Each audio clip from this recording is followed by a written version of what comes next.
নমস্কার বন্ধুরা, লাস্ট বছর লঞ্চ হয়েছিল পোকো F6, যে প্রাইস পয়েন্টে এসেছিল একটা দারুণ allround gaming smartphone. Recently launch করে দিয়েছে পোকো X7 Pro, এটা আমি কারেন্টলি রিভিউ করছি। কিন্তু এরপরে যে দারুণ স্মার্টফোনটা পোকো তরফ থেকে আসবে সেটার নাম হলো পোকো F7 5G। আর এই স্মার্টফোনটার মধ্যে এবারে আমরা কী স্পেসিফিকেশন পাবো তার অনেক ইনফরমেশন অলরেডি আমাদের কাছে এসে গেছে। তো এই জন্য এই ভিডিওতে আমরা এই পোকো F7 সম্বন্ধে এখনো পর্যন্ত যা যা কনফার্ম ইনফরমেশন পাওয়া গেছে সেটা সম্বন্ধে ডিসকাশন আমরা করব। তো চলো শুরু করা যে ভিডিওটা কোনো সময় নষ্ট না করে, আপনি যদি গ্যাজেটাল বাংলা চ্যানেলে প্রথমবার আসেন আর এরকম বাংলা টেক ভিডিও ডেলি দেখতে চান তাহলে গ্যাজেটাল বাংলা চ্যানেল সাবস্ক্রাইব অবশ্যই করে নেবেন। তো ফার্স্ট আমরা আলোচনা করবো এই স্মার্টফোনটার ডিজাইন সম্বন্ধে। তো দেখুন, এখনো পর্যন্ত এটাই জানা গেছে এই স্মার্টফোনের যে ডিজাইন, রিসেন্টলি একটা চায়নাতে ফোন লঞ্চ হয়েছিল রেডমি টার্বো 4, সেটা যেমন ডিজাইন ছিল প্রায় সেরকম ডিজাইন এই যে পোকো F7 এতেও আপনি পেয়ে যাবেন। কেননা এটা বলা হচ্ছে এই যে পোকো F7 বলে স্মার্টফোনটা, এটা আসলে রেডমি টার্বো 4 প্রো এর রিব্র্যান্ডেড ভার্সন হবে। এর থিকনেস হবে 8.2 মিলিমিটার আর ওয়েট 210 গ্রাম। এর পেছন দিকে আপনি পাবেন টোটালি গ্লাস ব্যাক, সাইডে থাকবে মেটাল ফ্রেম, আর ফোনটা আপনি 2 থেকে 3টে ডিফারেন্ট কালারে দেখতে পাবেন। ডিসপ্লের দিক থেকে আছে 6.67 inch 1.5K 120 hertz 12 bit flat AMOLED display, তার সঙ্গে 480 হার্জের টাচ সামনিং রেট, 2160 হার্জের ইনস্ট্যান্ট টাচ সামনিং রেট, 2160 হার্জের পিডানো ডিমিং রেট, 3200 নিটসের brightness, 20:9 aspect ratio, 94% screen to body ratio. Display সার্টিফিকেশনে আছে HDR10+ ডলবি ভিশন দুটো সার্টিফিকেশন, আর তার সঙ্গে গরিলা গ্লাস ভিক্টাস 2 এর গ্লাস প্রোটেকশন।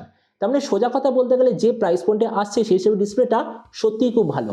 প্রসেসরের দিক থেকে এতে আপনি পাবেন Snapdragon 8S elite 5G processor, যার সঙ্গে পোকো তরফ থেকে কাছে একটা খুব ভালো কোয়ালিটির কুলিং সিস্টেম আপনি পেয়ে যাবেন।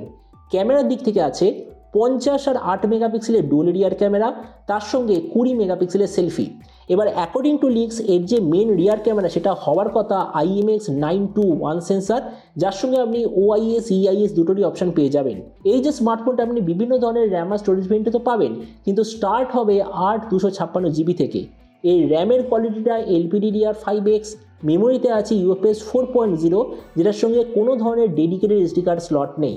ব্যাটারিতে আছে 7500 mAh ব্যাটারি, সঙ্গে 90 ওয়াটের চার্জার, আর কানেক্টিভিটি হলো USB Type-C।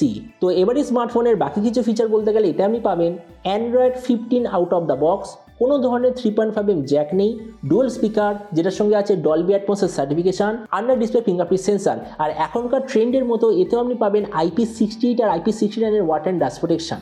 আর এর ওএস আপডেট সাইকেলের দিক থেকে বলতে গেলে এতে আপনি পাবেন 3 বছরের মেজর ওএস আপডেট আর 4 বছরের সিকিউরিটি আপডেট। তো এবার সবচেয়ে মেন জিনিস, ফোনটা কী দামে লঞ্চ হবে, কবে লঞ্চ হবে? দেখুন, লঞ্চ ডেট সর্বপ্রথম অবভিয়াসলি চায়নাতে লঞ্চ হবে। তো আমি শুনেছি যে ফোনটা মার্চের আশেপাশে সর্বপ্রথম চায়নাতে লঞ্চ হবে রেডমি টার্বো 4 প্রো বলে। তারপরে স্মার্টফোনে যখন ইন্ডিয়ান মার্কেটে আসবে ধরে নিন মে মাসের আশেপাশে আসার কথা।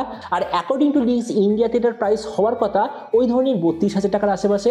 আর আপনাদের ভিডিওটা বাংলাদেশ থেকে যদি দেখে থাকেন, বাংলাদেশে যদি এটা লঞ্চ হয় তো ওখানে এটার প্রাইস হওয়ার কথা ধরে নিন ট্যাক্স নিয়ে 45 থেকে 50,000 বাংলাদেশি টাকার মধ্যে। তো এবার সব ভিডিওর মধ্যে কিনা আমি জানাবো এই যে স্মার্টফোনে যে আসতে চলে যেটি কি প্রাইস পয়েন্টের মধ্যে সবচেয়ে ভালো, নাকি এর চেয়ে বেটার অন্য কোনো স্মার্টফোন অ্যাভেলেবেল আছে। দেখুন, আমরা যদি এই মুহূর্তে দেখি মানে 32,000 টাকার আশেপাশে, তো এর সঙ্গে একটাই স্মার্টফোন কম্পিট করতে পারবে, সেটা নাম হলো আইকো নিও 9 প্রো, যেটা আমি নিজে পার্সোনাল ডিভাইস হিসেবে ব্যবহার করছি। তো আমরা যদি আইকো নিও 9 প্রোর সঙ্গে কম্পেয়ার করি, প্রথমত ডিসপ্লে এই দিক থেকে আমি বলবো আইকো হবে একটু বেটার, কেননা দুটো ফোনের যে ডিসপ্লে প্যারামিটার প্রায় সেম। আইকোতে আছে 144 হার্জের রিফ্রেশ রেট, পোকোতে আছে 120 হার্জের রিফ্রেশ রেট, মানে ডিসপ্লের দিক থেকে আইকো একটু বেটার।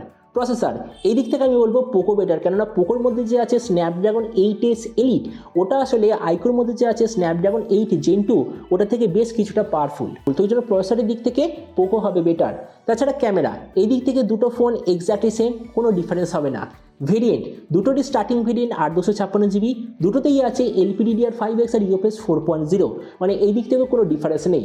তাছাড়া ব্যাটারি আর চার্জার এখানে তো নো ডাউট পোকো হবে বেটার, কেননা পোকোতে আছে 7500 mAh ব্যাটারি আর 90 ওয়াটের চার্জার, আইকোতে আছে 5160 mAh ব্যাটারি আর 20 ওয়াটের চার্জার। তার মানে ব্যাটারি আর চার্জারের দিক থেকে পোকো বেটার। স্পিকারের দিক থেকে দুটোই সেম, কেননা দুটোতেই আছে ডুয়াল স্পিকার, আর ওএস আপডেটের দিক থেকেও দুটো সেম, কেননা দুটোতেই আছে 3 বছরের মেজর ওএস আপডেট। তার মানে দেখুন, ভিডিও লাস্ট সময় এটাই বলবো, যদি অ্যাকর্ডিং টু লিক্স এই স্মার্টফোনটা সত্যি ইন্ডিয়ান মার্কেটে 32,000 টাকার আশেপাশে লঞ্চ হয়, আমার মতে মনে হয় প্রাইস পয়েন্টের মধ্যে one of the best allround gaming smartphone এটা অবভিয়াসলি হয়ে যাবে।